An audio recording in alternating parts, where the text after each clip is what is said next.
Hello students, welcome back to the next session of software engineering. In today's session, we shall be starting with the first chapter of unit number 4, in which we will be covering the concept of software testing.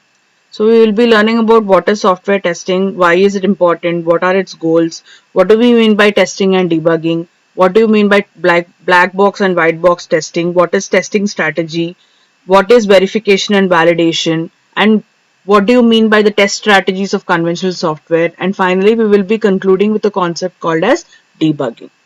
So what do you mean by software testing, or what exactly do we mean by testing? So testing is basically, it is a very essential step to make sure that whatever software we have developed is working according to our expectations and it is free of errors. That is called as testing. So let us understand what do we mean by software testing.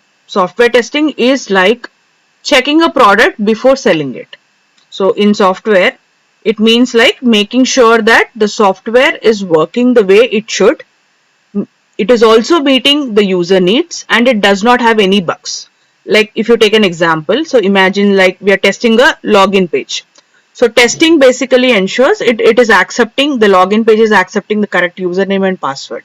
And it is also giving us an error when we try to enter wrong details into it. So that is called as testing. Now let's understand why this software testing is important to us. So why do we need to test our software? Basically, we need to test our software for three main reasons. The first reason here is it will help us to find the problems in the earlier stage only, so that we can fix them before they are causing a very big issue. The second problem is it is ensuring that the software whatever we have developed is working very smoothly in all the real time conditions. This third point is it is building trust with the users by making sure that whatever software we have developed is safe and reliable. For these three reasons, software testing is important to us. Okay, so if you take an example, so when testing a shopping application, testing helps ensure that the users can, they can search the items, they're able to add that items to the cart, they're able to complete the payment without any issues. That is made sure by the software testing. Now let us look into what are the goals of software testing. So the main goals of testing are, the first one you have is detect errors. So the first main goal of your software testing will be, to find the bugs or the problems in the software that we have developed.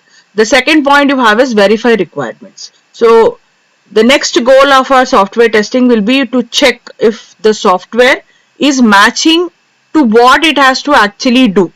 So when we have designed that particular software, we have designed it in such a way to meet the expectations or the requirements of the users. So is the software actually matching to what we have designed is called as verify requirements.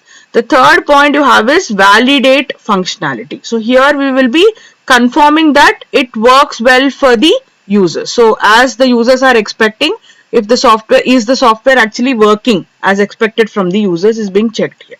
Okay, so these are the three main goals of your software testing. Now let us understand a concept which is called as testing and debugging, which is generally, many people think that both of them are same, but actually not. Testing is different and debugging is different. So testing is basically like, it is about identifying the problems. So say suppose in one of your web pages you have a submit button, okay, in a form, and you have tested that particular form and you came to a conclusion that the submit button is not working. That is called as testing. Now what do you mean by debugging? Debugging means fixing that particular problem. So when you have tested and you found out that submit button is not working properly, then you are repairing the code to make sure that the submit button is working again. That is called as debugging. Okay, so testing is finding problems, debugging is fixing the problem from the root cause. This is the basic difference between testing and debugging. Now let's understand the strategic approach to testing. So what do we mean by testing strategy?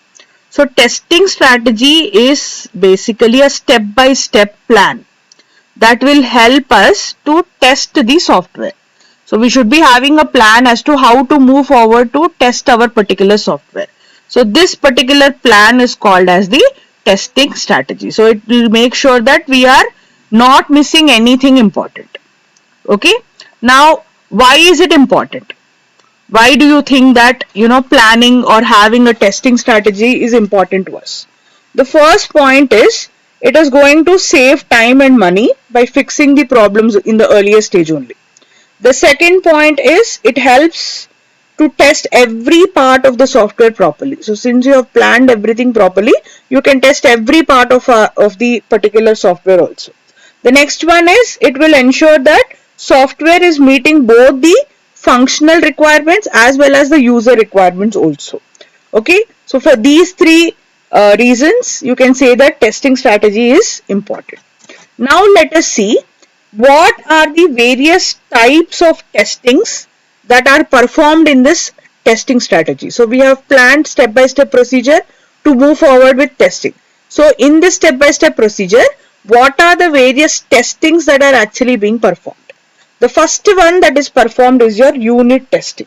So unit testing is basically like testing the individual components of your software. Okay, that means if you take some particular form page, so in that you are checking if the submit button is working properly, if the text box is working properly. So individually, if you are trying to test all the components, that becomes your unit testing. The next one you have is integration testing. So here what we are doing, see, testing if different parts of the software are working well together. Okay, so all the individual components, if they are bought together, are they working properly together or not, is ensured by this integration testing.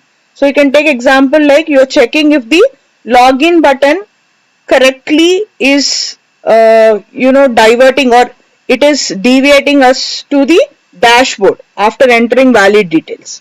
That is called as integration testing. So one page is sending us to the another page properly. That is called as integration testing. Now the third type of testing that is performed in the testing strategies is your system testing. So system testing is like testing the whole software to make sure that everything is working together. Okay, example you can take is like a shopping application. So we are ensuring that users are able to search, add items to the cart, they're completing the payments without any issues. All these things together, if we are testing, that becomes your system testing. The last type of testing that is performed in the strategy is your validation testing. So here we are testing if the software is meeting all the user requirements as well as all the expectations of the users.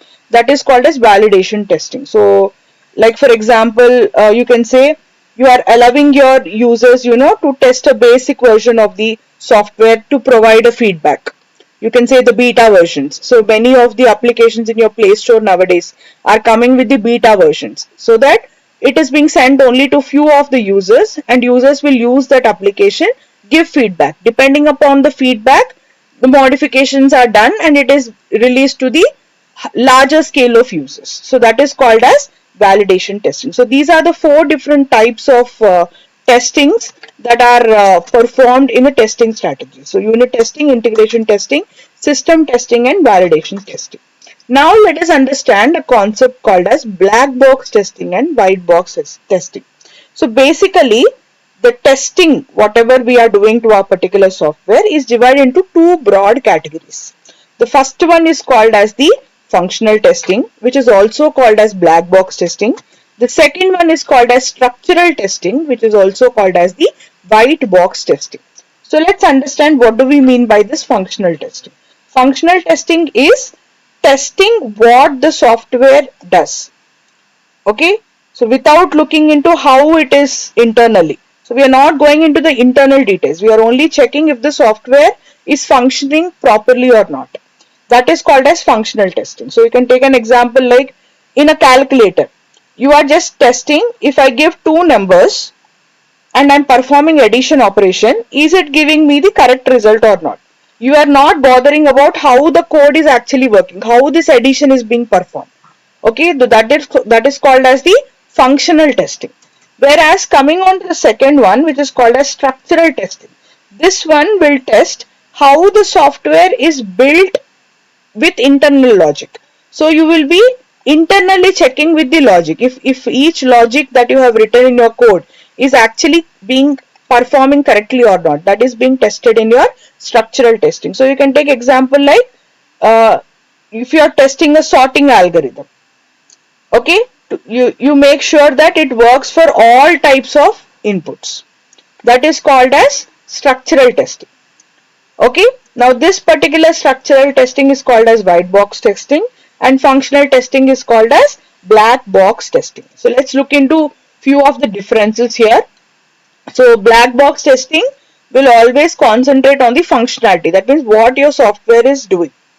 Okay, white box testing concentrates on the internal structure of your software, that means how is it working actually, what is the internal feature of your particular software, right? So to perform this black box testing, you need not have any programming language, but to perform white box testing, you need to have coding language. I mean, you need to have the knowledge of coding. Next, it is basically, the black box testing is basically input output based. That means you give certain input, you check whether you're getting the correct output or not. Whereas in white box testing, it is logical based. Okay, so you test your software with different types of inputs with different logics, right? So you can take examples here as I've told you. One is like adding items to the shopping cart. If I am able to add the items correctly into the shopping cart, then my black box testing is perfect. Similarly, you are testing if one of the functionality that you have written, a logic that you have written in your code is working properly or not. Then that is called as the white box testing. So this is about your black box testing and white box testing. Now let us understand the next concept, which is called as the verification and validation. Okay, so verification is basically checking if the software that we have created or the one that we have built is correctly created according to whatever we have designed. Okay, that means did we build the correct software according to the design requirements or not. That is called as the verification. So example you can take like you're checking a login screen, okay, which is having both username and password. Okay, you're checking if it is correctly having the login page is correct. Is it having the username field and is it having the password field? Okay, that is called as verification. Now, what do you mean by validation? Validation is checking if the software is meeting the user needs. Like for example, in the testing page, if you forget the password, is it able to help the users to reset the passwords easily or not? That is called as validation. Okay, so this is all about your verification and validation, right? So verification is basically ensuring that you built the correct software or not. Validation is like, is the software that is built satisfying the user needs and expectations or not, right? So this is all about your software testing, which is helping us, to understand that the software works as expected and is free of bugs. So it basically saves the time and effort by catching problems in the earlier stage only. And it is also ensuring that the users are having a positive experience. Okay, thank you.